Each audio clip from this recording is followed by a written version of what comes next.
Serangan terbaru Rusia tidak datang seperti biasanya. Ia tidak diumumkan, tidak diperingatkan, dan tidak terasa seperti satu jenis serangan.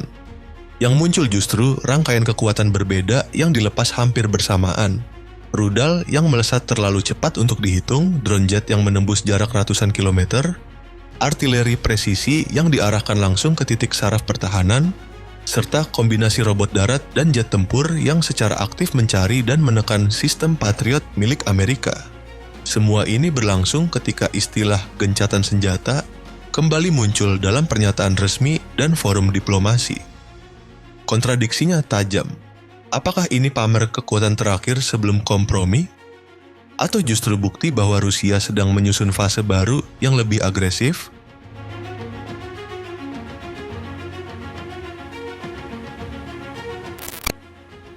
Dalam rekaman malam hari, Oresnik terlihat seperti garis api yang merobek langit.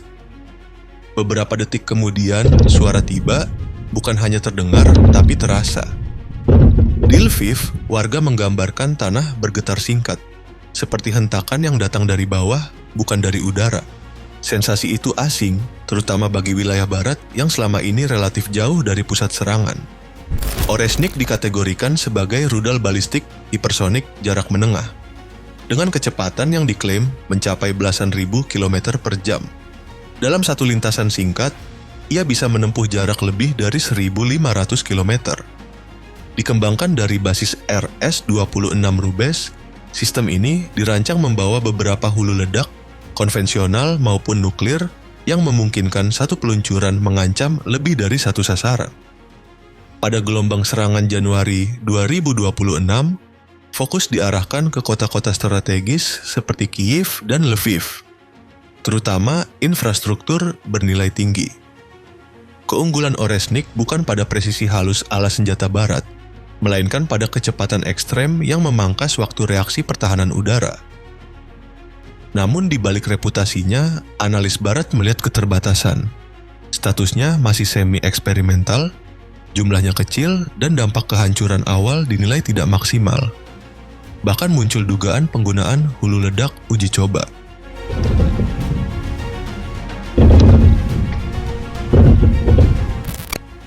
Berbeda dengan Oresnik yang mencolok dan dramatis, ancaman berikutnya bekerja dalam diam dan pengulangan.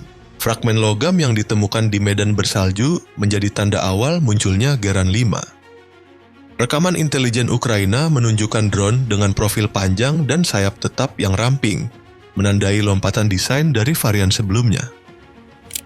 Perubahan ini bukan detail teknis semata, tapi perubahan cara Rusia menekan lawan. Geran 5 dilaporkan menggunakan mesin jet buatan Tiongkok, memberinya kecepatan dan jangkauan yang jauh lebih besar dibanding pendahulunya. Drone ini disebut mampu menjelajah hingga sekitar 1.000 km sambil membawa hulu ledak besar. Pada awal 2026, ia digunakan untuk menyerang target jauh di dalam wilayah Ukraina, menjadi bagian dari pola serangan balasan setelah operasi drone Ukraina di wilayah Rusia. Pengamat militer mencatat kemiripan Geran 5 dengan drone Iran Karar, mengindikasikan kombinasi adaptasi dan improvisasi teknologi asing. Ini menunjukkan bahwa Rusia tidak hanya mengandalkan senjata mahal dan langka, tetapi juga membangun tekanan berkelanjutan lewat sistem yang lebih murah, lebih mudah diproduksi, dan cukup efektif untuk menguras pertahanan lawan.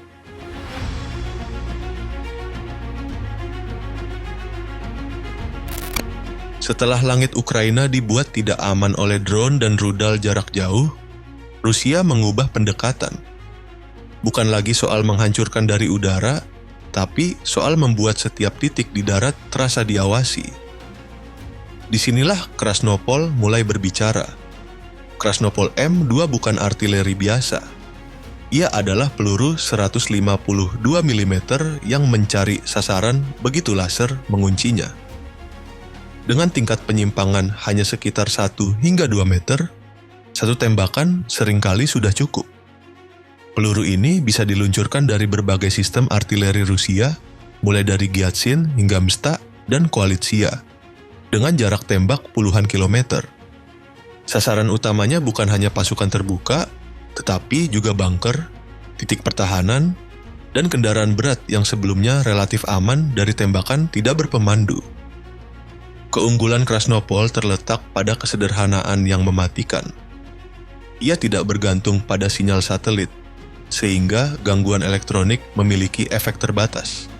Dalam praktiknya, ini berarti Rusia bisa menghancurkan target bernilai tinggi tanpa harus menembakkan puluhan peluru. Namun, sistem ini tetap punya harga. Keberhasilannya bergantung pada penandaan laser aktif. Jika drone pengintai atau tim penunjuk sasaran terganggu, akurasi pun runtuh.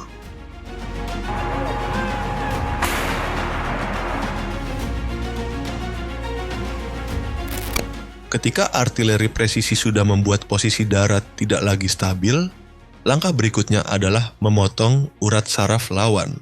Di titik inilah, kornet digunakan bukan sekadar sebagai pemburu tank.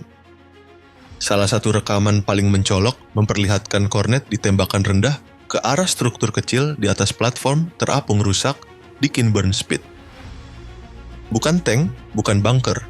Targetnya adalah repeater sinyal Ukraina.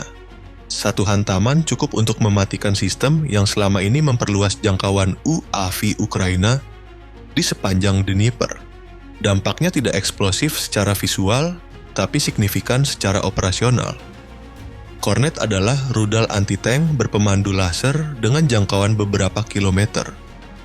Dirancang untuk menembus lapisan baja tebal, ia membawa hulu ledak tandem yang efektif melawan perlindungan keras. Namun di Ukraina, perannya meluas. Kornet dipakai untuk menghancurkan radar, pos komunikasi, hingga infrastruktur teknologi yang terlalu berisiko diserang dari udara. Dibandingkan sistem barat seperti Javelin yang bersifat fire and forget, Kornet menuntut operator terus mengunci target hingga detik terakhir. Ini meningkatkan risiko, tetapi juga memberi kendali penuh atas sasaran. Dalam konteks perang ini, Kornet bukan hanya senjata anti-tank, ia adalah alat bedah untuk memutus kemampuan tempur lawan secara presisi.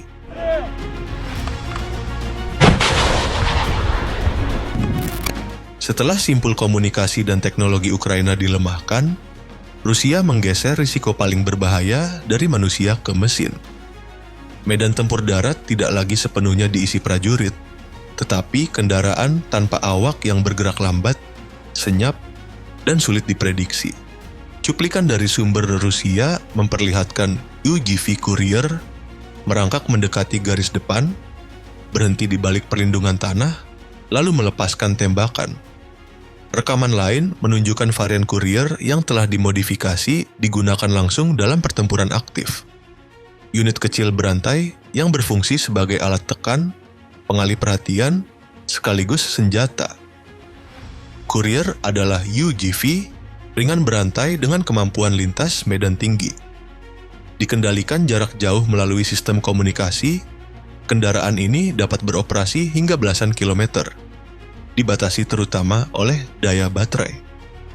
Platform ini fleksibel, dapat dipasangi senapan mesin, membawa bahan peledak, atau menjalankan misi logistik dan pengintaian.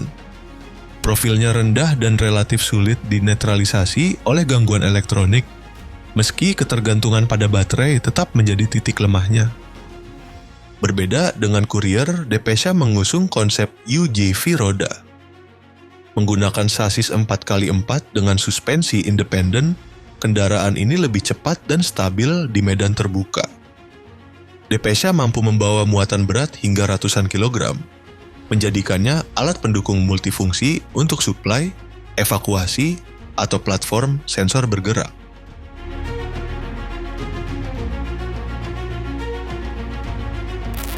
Ketika risiko di darat mulai dialihkan ke robot, ancaman berikutnya justru mengintai di ketinggian rendah, wilayah yang sebelumnya relatif aman bagi drone. Rekaman lapangan menunjukkan prajurit Rusia membawa sistem bahu yang tampak sederhana. Namun itulah Verba, manfaat generasi baru yang dirancang khusus untuk menargetkan drone, helikopter, dan pesawat serang rendah. Keunggulan Verba terletak pada sistem pencari target 3 spektrum yang mampu membedakan target asli dari umpan panas. Dengan jangkauan beberapa kilometer dan batas ketinggian yang mencakup mayoritas operasi UAV, Verba menjadi bagian penting dari pertahanan udara berlapis Rusia. Digunakan bersama infanteri dan disebar secara tersembunyi, Verba mengubah udara rendah Ukraina menjadi zona berisiko tinggi, di mana setiap penerbangan rendah bukan lagi rutinitas, melainkan keputusan berbahaya.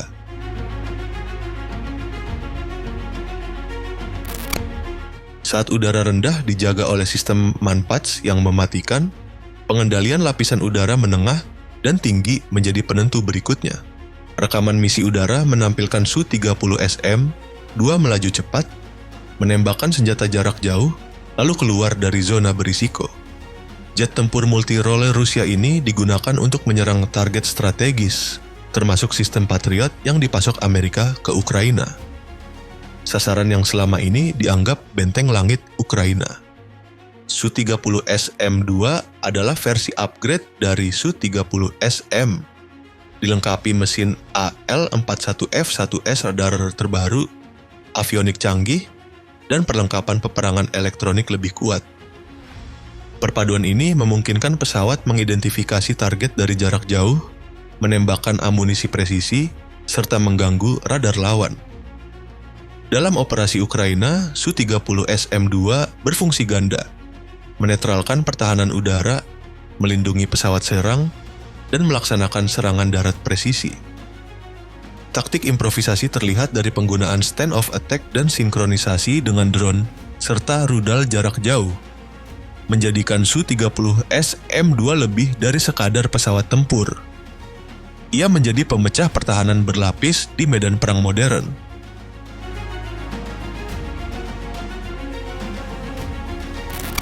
Serangan Oresnik terbaru bukan sekadar aksi militer, tetapi peringatan Moskow kepada Kyiv dan NATO bahwa eskalasi akan dibalas dengan kekuatan strategis. Di garis depan, pertempuran masih sengit, dari Lviv sampai Kharkiv dan Kyiv, dengan korban sipil terus berjatuhan di tengah serangan udara dan drone jarak jauh. Ironisnya, operasi besar ini muncul saat Ukraina dan Sekutu Barat mengklaim kemajuan menuju gencatan senjata. Moskow tetap pada tuntutan maksimal, sementara Kyiv dan Barat menilai kekuatan Rusia tidak sekuat prediksi. Di antara ancaman dan diplomasi, masa depan konflik tetap menggantung, menunggu apakah senjata atau meja perundingan yang akan menulis bab berikutnya.